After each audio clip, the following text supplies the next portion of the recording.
Hello all Royal Rangers, my name is Commander Matthew Kenslow and I'm over here in the United States of America, and I've been a Royal Ranger for 20 years and year number 7 as a commander. Thank you so much for checking out this video. The purpose of this video is to go over a merit. In these videos I'm going to walk through every one of the requirements. Now it's important to note that while watching these videos it will not give you the merit. You have to show to your commander that you have watched and learned from these videos. What I recommend you doing is taking down notes for each requirement and then show them to your commander for approval. Some of the purposes of Royal Rangers is to build knowledge, wisdom, skills, and leadership attributes while learning about God's Word and conserving His resources practically. And most importantly, to have fun doing it. So I'm Commander Matthew Kenslow from the United States of America, and be blessed.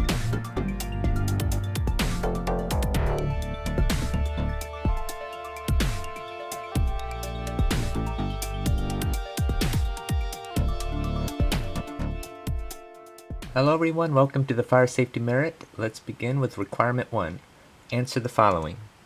A. Explain the chemistry and physics of fire. And B. Draw a fire triangle, point out each of the parts needed in order to have oxidation, and define oxidation and combustion. The process in which fire occurs is called oxidation. Oxidation is the combination of a combustible material with oxygen and sometimes chlorine in lieu of oxygen. So it doesn't have to be oxygen, it could be like a halogen such as chlorine or fluorine. In general, oxidation is the combination of oxygen with any material, or again something like chlorine. So let's look at an example, a familiar example. Let's say that you leave iron out in the open, exposed to the elements, oxygen and water. And what's going to happen over time? That's going to produce iron 3 oxide, or rust.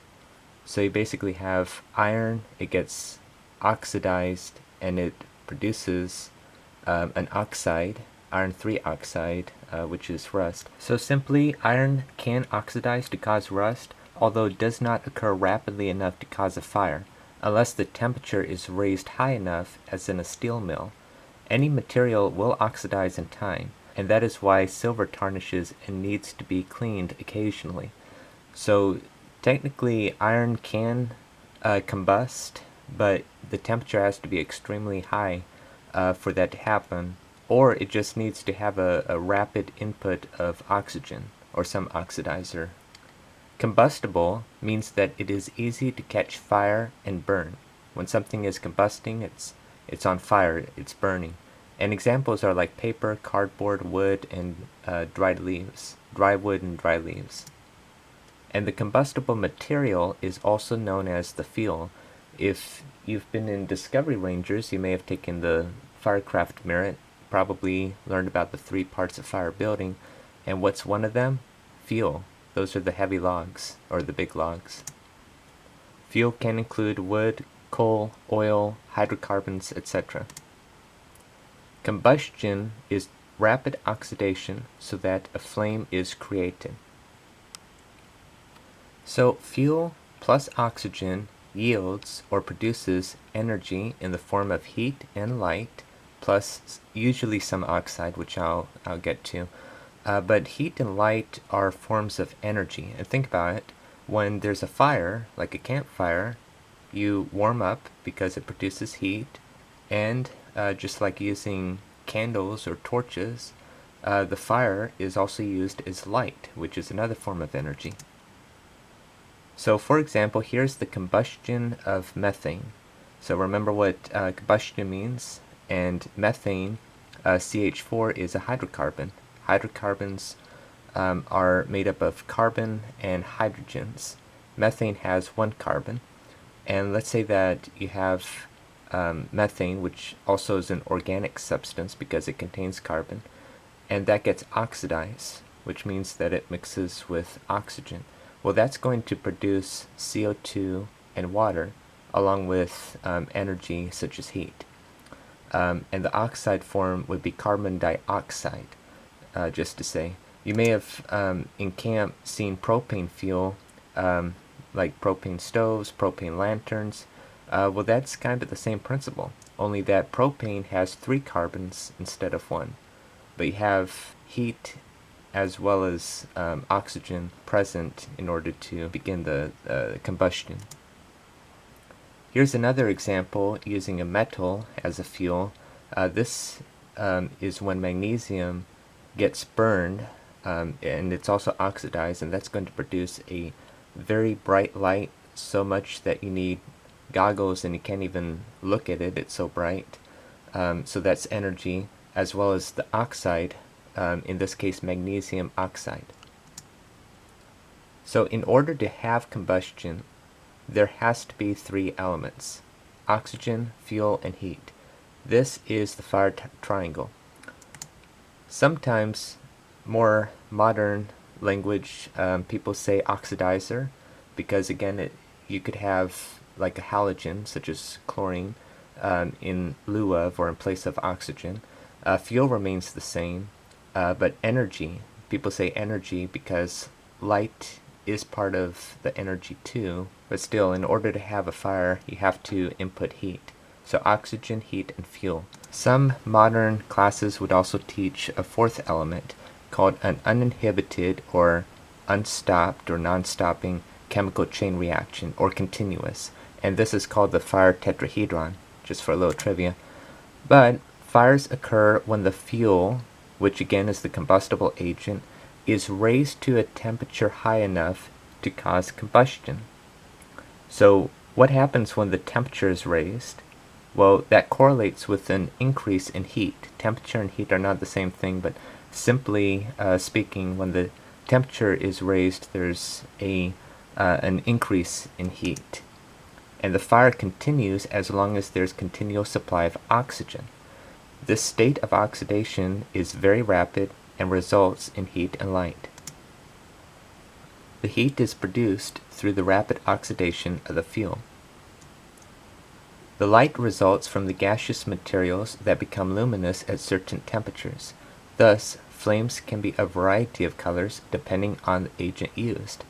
And sometimes astrophysics use this when gathering the spectra from stars. They could tell based on color, like what elements are involved, but that's a bit advanced. In order to put the fire out, one of the elements must be removed. One method is to cut off the supply of oxygen by covering the fire with dirt or foam. To reduce heat, water can be placed on the fire to cool it. A third option is to remove additional sources of fuel until the fire burns itself out. So scenario 1. Let's say that you have a fire going. Well, let's say it's a candle inside a jar. How can you put out this fire? Well, you can put something on top of it, and when you do so, the fire gets out, or the fire puts itself out. How did that happen? What did you take away from the fire triangle? You took away the oxygen.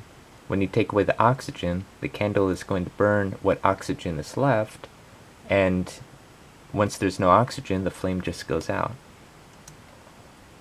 So scenario 2, let's say you have a candle. How else could you extinguish this candle? Well, you could take something like a copper wire, and then that's going to extinguish the flame. How did that happen? What did you take away? Well, you took away the heat. The copper wire is going to absorb the heat. Okay, now it reignited itself. How else could you blow it out by taking away the heat? You could just blow.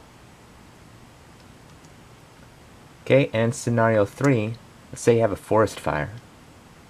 Okay, what could you do to help fight this forest fire? We already took away oxygen in the first scenario. We took away heat. So whatever's left over must be our answer. We have to take away some fuel. How do we do that?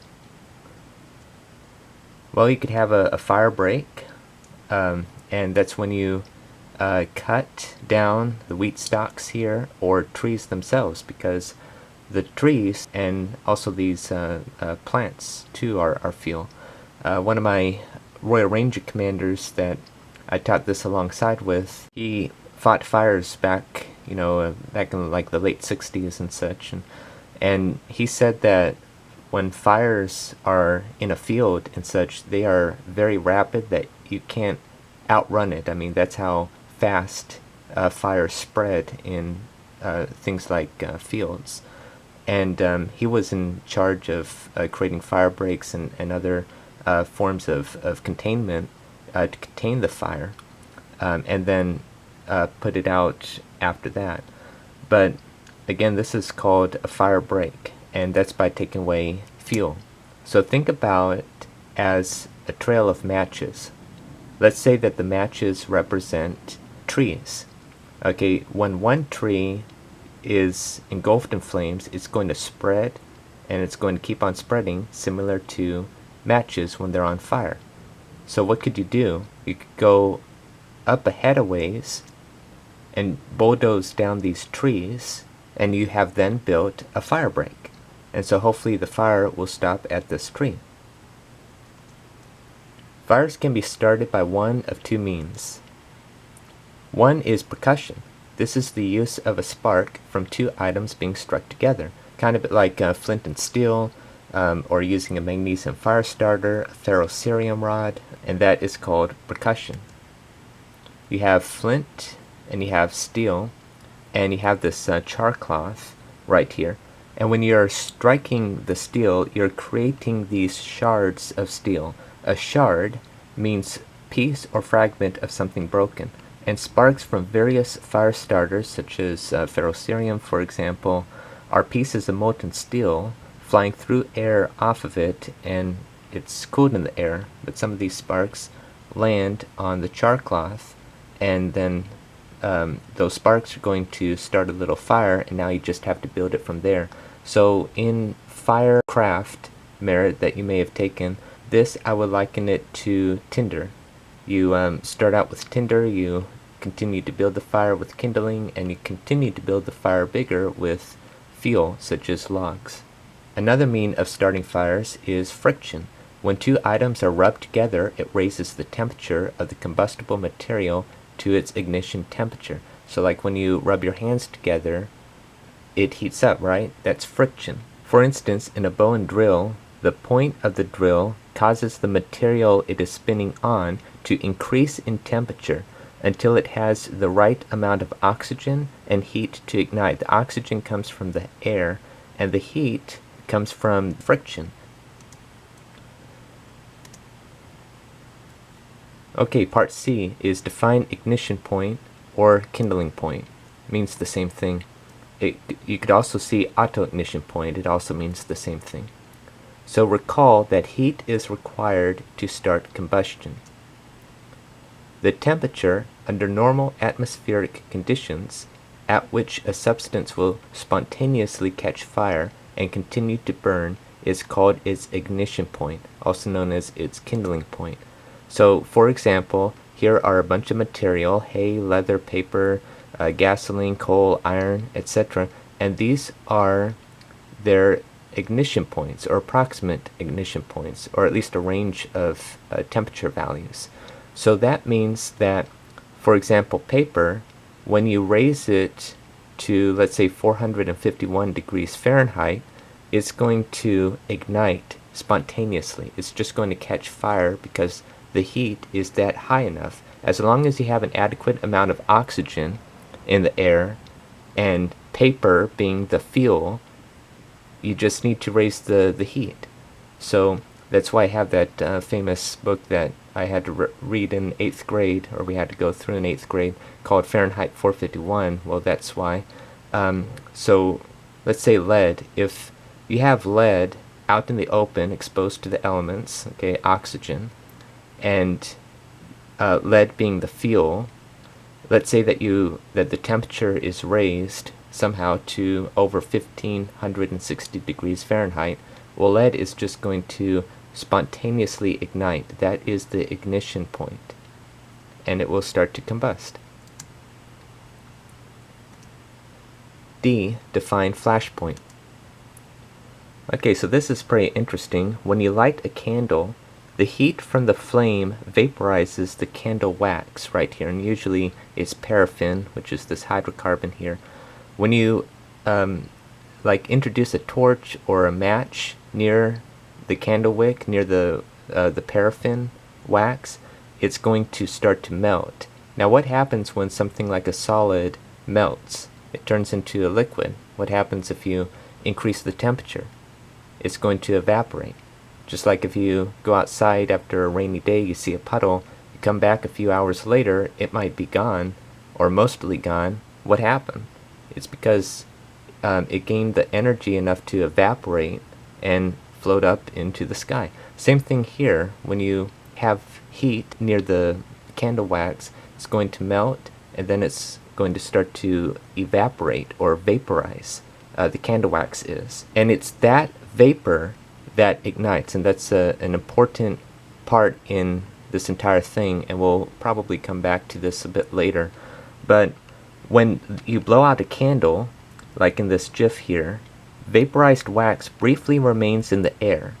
If you apply a heat source, like from this torch, quickly enough, you can ignite the vapor from the wax and use that reaction to relight the wick of the candle. Although it looks like you're lighting the candle with smoke, it's really the wax vapor that ignites. So flash point is the temperature at which a combustible liquid's vapor can ignite in air, in combination with oxygen. So here's a neat diagram about flash point to hopefully bring out the point. Flash point, again, is the lowest temperature at which a liquid gives off enough vapors to form an ignitable mixture with the air. So here you have two solvents, or two liquids here, called ethanol and standard home fuel oil. So the temperature is 68 degrees Fahrenheit. The flash point of ethanol is 57 degrees Fahrenheit. The flash point of the fuel oil is 125 degrees Fahrenheit. Since the temperature is above the flash point of 57 degrees Fahrenheit, that means that the vapors that are given off by ethanol can ignite. So if you bring a torch or a match or anything with a flame right here, then the entire thing is going to ignite and start a fire. Stay tuned, I have an interesting video to show you here shortly. But the standard home fuel oil has a flash point way above 68 degrees Fahrenheit. So it's not going to produce adequate vapors to form an ignitable mixture in the air, because again the temperature is 68 degrees. If that were to raise to 125 or higher, then you have matched or exceeded the flash point, and it can form an ignitable mixture with the air, because there's oxygen in the air, and then that's being mixed with the molecules from the oil, fuel oil. So when a substance gives off a vapor that can ignite in the air, it is inflammable, also known as flammable. It means the same thing. Non-flammable is the opposite of flammable. Inflammable and flammable are the same thing, just wanting to make that clear. Such as gasoline. Gasoline is a flammable liquid. Substances such as wood will not give off vapors that can ignite in the air. So here's the neat old video that I like.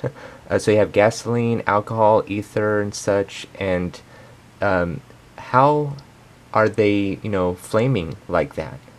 It's because of the flash point. Their flash points are so low that it can form an ignitable mixture with the oxygen in the air, and when you introduce that candle next or right above it, it's going to ignite just like that. And so, put in another way, these are flammable liquids. E. When either combustible liquids or materials are burning, what really is burning? Simple. Vapors. Whenever combustible liquids or materials are burning, it's really the vapors that are burning. A lot of fires are the result of vapor fires. It's the vapors or the gases that are burning. So you have solid, liquid, and gas. The liquid evaporates into vapors, and that is what's burning. The word volatile means easily evaporated at normal temperatures. meaning it's reactive, it's explosive in a way. So F. What is spontaneous combustion? Spontaneous combustion occurs when a material produces enough heat through such means, such as pressure, to ignite without an ignition source. If the heat is sufficient to ignite and sustain the combustion of material, it is said to be spontaneous combustion. Here are some examples. An example can be found on farms. Some forms of bacteria, when found in moist hay, will create enough heat to ignite the hay and start a fire. Ships that used coal to run their boilers would store vast quantities of coal in their holds. The heat generated by these large stores of coal could ignite and start fires within the ship. Okay, requirement 2 says draw a floor plan of your home including all windows and doors. Locate 2 escape routes from each room. Also, mark a designated meeting area outside the home to gather after each person escapes from the home. Post this plan on a bulletin board or in your utility room. Practice a home fire drill using this plan. So here's a recommended fire escape plan. Draw a floor plan of your home. And if you have a second story, just draw that on the side. So here's an example of a home. Mark 2 fire escapes for each room of the house. So you're going to have a primary escape path, which is going to be your first option. And if that is blocked by fire or something, then you will have a secondary escape path. And usually that's outside the window. But if you could go through the doors and crawl out, then that would be your primary escape path. Some rooms don't have windows, like the bathroom, but let's hope that if there's a house fire that you'll be able to escape. Know the location of each fire extinguisher. It's recommended that you have at least 1 fire extinguisher per story, and if you have a large first story, have a fire extinguisher on either side. Pick a safe place outside the house to meet at. So this could be a tree, a mailbox, your neighbor's house, the car, if it's parked out in the street. You must have this figured out before, because if you have a house fire like this GIF down here and your fight or flight responses are up to the roof and you can't find your family members because they're scattered, then you or maybe another family member might assume that they're stuck inside here, and then they'll go in and they might die, truth be told. So that's why it's important to have a meeting area so that everyone could be accounted for. Have escape ladders on the upper floors. Install smoke detectors plus CO detectors, which stands for carbon monoxide, on each level of your home. Test them once a month and change the batteries once a year, and make sure that you keep them clean so that they work properly. CO, or carbon monoxide, is this odorless, tasteless, almost undetectable gas, so that's why you need a carbon monoxide alarm, because carbon monoxide could be very deadly. Notify the fire department if and when there's a fire, and don't assume that somebody else is going to call for you. It's something called the bystander effect, but long story short, notify the fire department. Alert all family members immediately if you spot a fire, and locate your pets. Keep the bedroom doors closed while sleeping. That's because the doors have a grate to them, and this will provide a barrier against the smoke and the flames. It will help in resisting the flames for a bit longer versus if the door was left open. Cover the opening under the door to prevent smoke from entering an occupied room, and that's because smoke is the #1 killer in house fires, or one of the #1 killers.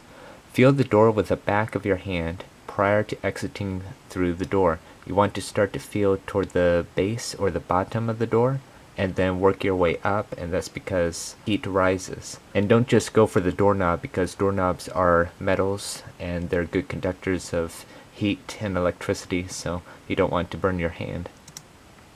Crawl your way out. That's also a good idea because of the fact that heat rises. Once you have left the house, stay out. Never run through smoke or fire. Consider installing a sprinkler system. If you're unable to escape a room, call 911 and indicate where you are. or place a bright colored cloth at the window. So now let's talk about how to use a fire extinguisher. The first step is to pull the pin. The pin is right here, and you just pull it out, and that way you're able to squeeze the operating handle. But first you want to take this hose out and aim at the base of the fire, not up at the top or in the middle, but at the base of the fire. You squeeze the operating handle and you sweep from side to side. Okay, that's the pass method. Pull the pin, aim at the base, squeeze the handle, sweep side to side. And so here's a video to demonstrate that. So first the pin is pulled, and then the man is about to aim low toward the base of the fire. He squeezes the handle and he sweeps side to side.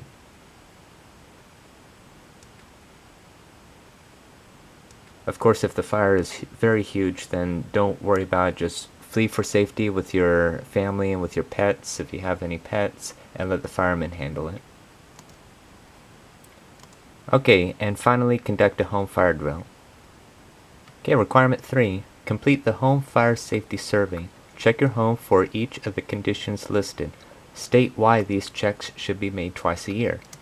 So, here is the home fire safety survey. Go to your commander and ask for these, and then once you get them, just go over it with your family.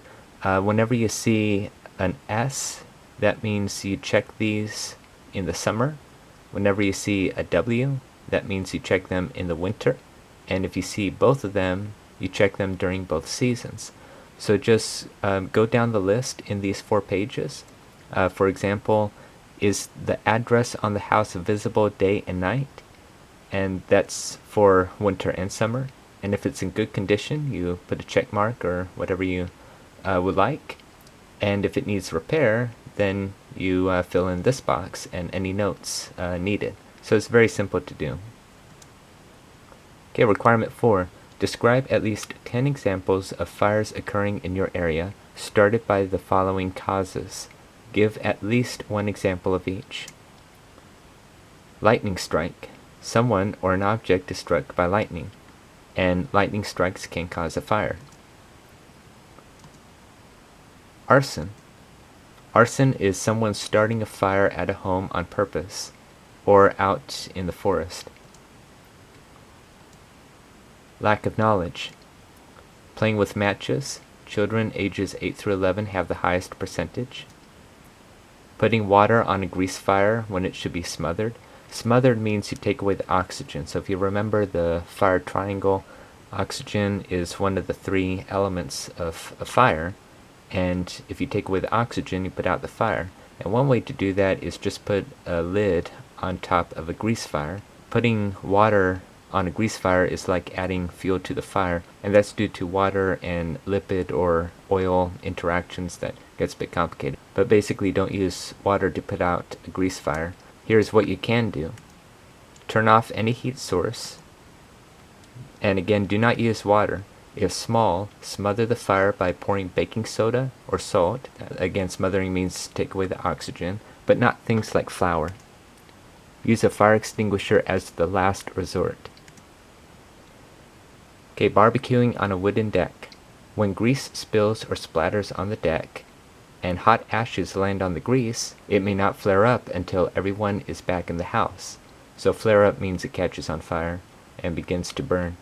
A barbecue should always have a drip pan under it. So here's an example of a drip pan, a wider one, but here's another drip pan down here so that the grease could drip in and it could be disposed of properly. Fires in the oven. Do not open the door. Simply turn off the heat and let the fire smother out, because inside the oven, the fire inside is going to consume all the oxygen. Once the oxygen is all burned up, then the fire will go out. If the door is open, or if you open the door, oxygen rushes in, and the person opening it can be badly burned, as well as start a house fire. So just call 911 and let the trained firemen deal with it. Okay, poor judgment. When the ashtray is full and put into a garbage can, it may still have some burning embers on it, even a day or 2 later. and that might cause a fire. And personally, from a Royal Ranger commander to Royal Rangers watching this, the simple solution to this is don't smoke in the first place.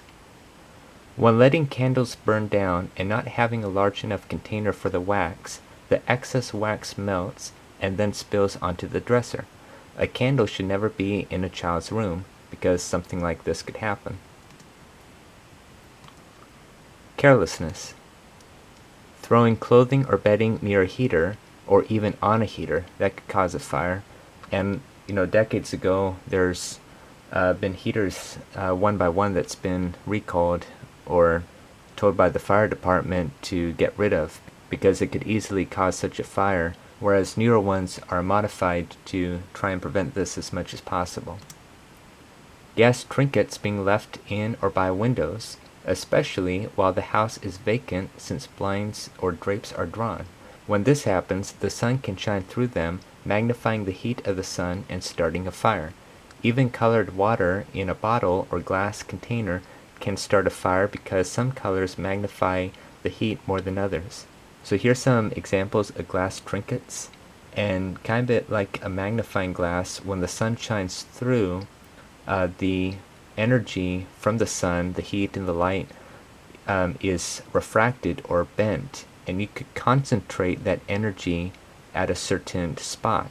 And if you color that spot in with like a black Sharpie marker, it will further promote the ignition of the fire or of the flame, and it will start to combust. Basic science says that the color white is all of the colors put together: red, orange, yellow, green, blue, violet. And black is simply the absence of color. When we see colored objects, it's because it's reflecting that color. So just in basic terms, if your wall is a certain color, let's say blue for example, that means it's absorbing all the other colors except for blue, and blue is being reflected back, hitting your eyes, going to the brain, and we perceive it as the color blue. White, on the other hand, is reflecting all the colors, so it's not absorbing any color, rather it is reflecting all the colors of the rainbow, and we perceive it as white. Well, what's the opposite? The color black. Black-colored vehicles get more hot than white-colored vehicles, and that's because it is absorbing all the colors of the spectrum. So what does that have to do with heat? Well, every color has a certain energy to it, where violet or purple has the highest energy and red has the lowest, and that gets into physics that you don't have to worry about, the electromagnetic spectrum specifically. But basically, if something is black, that means it's absorbing all the colors, including all the energy that come with it. And that's why if you are in a survival situation, you could take a white sheet of paper and scribble black Sharpie all over it, and then take a water bottle that has water in it, and you could use that water bottle like a magnifying glass, like in this image here. The sun will shine through the water, it will refract, and it could cause the paper to catch fire. So just some tips and cautions so far in this slide. Using pure gasoline when lighting a fire to burn brush. That's another form of carelessness. It is better to use solvent and diesel oil. The container must be well away from the brush when lighting the fire. Mechanical or electrical failure. Now watch this.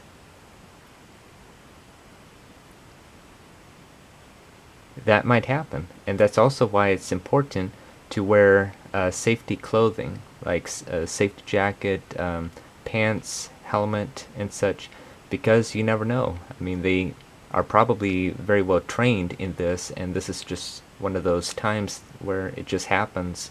But that's also why it's important to follow the protocol, like follow the rules. That's why it's important to wear thick jackets and pants and socks and shoes and such. No shorts or short sleeves or sandals or anything like that, just in case. That's for your safety. So, electrical. Frayed wires or too many appliances or electrical devices on one circuit. That is dangerous and can cause a fire. Electric blankets. Never place a cord between the mattress and box spring. Never fold up an electric blanket while it is on. An electric blanket has a special folding pattern so that the cords are not pinched. So if you look at here, here's the box spring, it goes on the bottom, and then the mattress on top.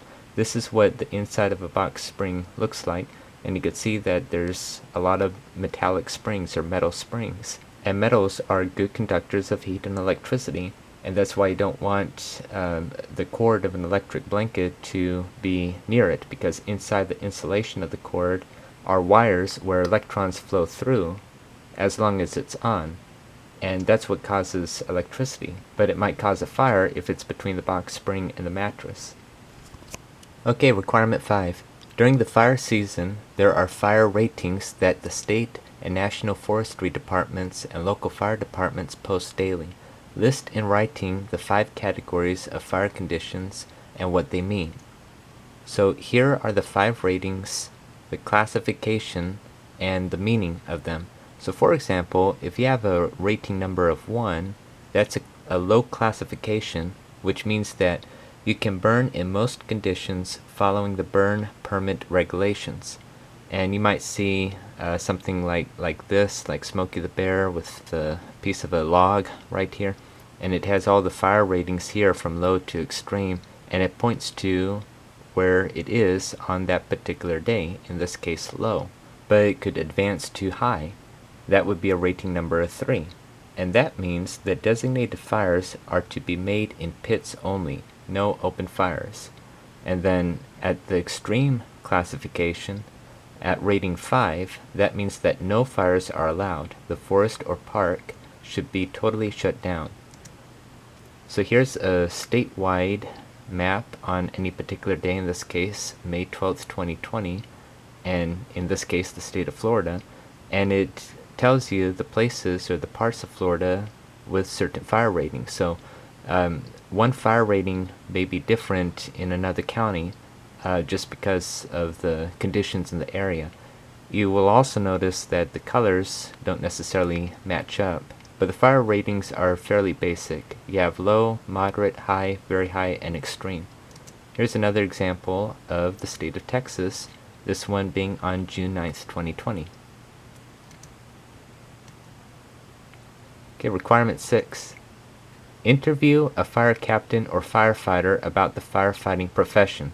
So this is where you have to go to perhaps your local fire department and interview a firefighter. Maybe you have a family member, maybe one of your commanders is a firefighter, and ask him or her about the most rewarding and the most dangerous firefighting experience. Ask what education and specialized training are required for the profession, and tell or write a report on your interview. Include your own reaction to the interview. I remember being in elementary school and being good friends with Station 3 of the Costa Mesa Fire Department. I would go over to the fire station many times and ask questions, and even got to ride in a fire truck around the station. So I got a lot of questions answered, a nice tour of the fire emergency vehicles, as well as a passion to become a firefighter. But things have changed in the past 15 or so years. Okay, requirement 7. Explain the following.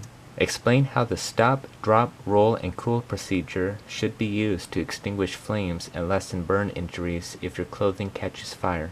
So you may have heard of stop, drop, and roll before. That means if your clothes suddenly catch on fire, stop immediately where you are and do not run.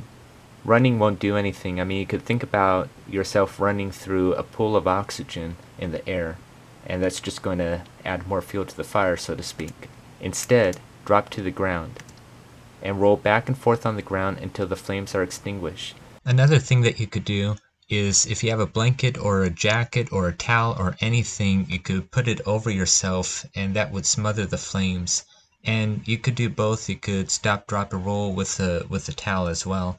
If there's a pool nearby, like 1 or 2 feet, then it's your call. But anything more than 2 or 3 feet, just stop, drop, and roll. You cover your face with your hands to prevent flames from entering your lungs and burning your face. You're covering your face so that you're not breathing the smoke through your mouth or your nose, and you're protecting your eyes as well.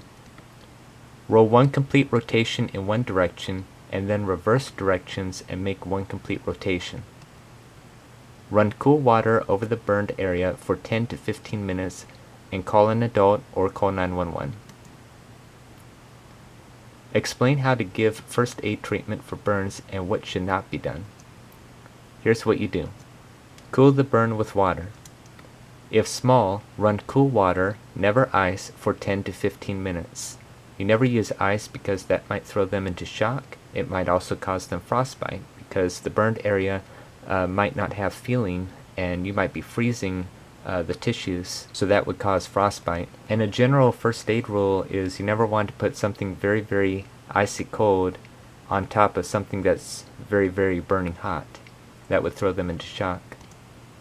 Call 911. Try to keep the victim as comfortable as possible until help arrives. Which brings to mind something I should have said earlier, is that if you were there and your friend catches on fire, or maybe you're just walking down the street and somebody's on fire, drop them. If they're running around trying to extinguish the fire, well, you know now that that's not going to help. So just drop them, trip them, and just roll them on the ground back and forth. I mean, as long as it's safe to do, of course. But that's something you might have to do. And then afterward, try to keep the victim as comfortable as possible. Cover the burn with a sterile, non-stick dressing and separate fingers and toes if necessary. You want to take gauze. Gauze is this mesh-like material used for bandaging and first aid. And you sort of want to take like a small like 2x2 piece and fold it like an accordion and put that in between each finger or each toe. And then you want to wrap a roll of gauze around that. And that's because the skin might stick. If you see that the person's shirt, for example, is burned to the skin, don't try to take it off because you'll peel off the skin, which will further add pain. And also watch for shock. That's when the person's body starts to fight hard to keep itself alive, to compensate for lost fluids and other things, long story short, that you may have learned in more detail if you took the first aid skills merit. Or if you take a first aid class, I'm sure that you'll talk a bit about it. Some signs include pale, moist, clammy skin, as well as an elevated heart rate, weak pulse, maybe elevated breathing but shallow breaths, along with a couple of other signs and symptoms. Here's what you do not do. Do not put butter or oil on it that may trap in the heat and also lead to infection. One of the primary concerns you should have while administering first aid is infection. You do not want to have the victim get an infection. Also, do not put ice on the burn for reasons I said above. Do not break or pop blisters that could also lead to infection. Do not remove any melted clothing from the skin. Let the doctor take care of that. Okay, and finally, requirement 8. Explain what action should be taken in each of the following situations. Here's the first situation. You open the door of a home and smell gas. Gasoline, diesel oil, kerosene, propane, or natural gas. What do? You leave the room or building, leaving the door open. Then contact an adult and or call 911, report the smell of gas. Do not light a match or operate any electrical devices, such as a light switch. Why? Why do you think that is? Recall that the vapors are what's burning. If you smell anything, that comes from the gaseous state of matter. Gases enter your nose, sends a signal to the brain, and we perceive it as a certain scent. If you're smelling something like gasoline or kerosene, for example, you know that those vapors are present. What do you remember about flash point? The flash point is the temperature at which the vapors of some liquid or some solvent is at an adequate amount to form a combustible mixture with the oxygen in the air. Therefore, it might ignite the vapors present. That's why you don't want to light a match. I mean, think back of that 1940s video that I showed earlier. Usually, odor is added to natural gas. That way, if there is a leak, you can detect it easier by smelling the odor, and you will quickly know that there's a problem. And finally, you smell smoke or the smoke detector goes off in the middle of the night. What do? Well, refer back to requirement 2 where we talked all about that. So congratulations, you got an excellent start of the fire safety merit. The next step is to do the fire safety survey around your house and talk to your commander, tell him what you did, the notes that you did, and once again, good job.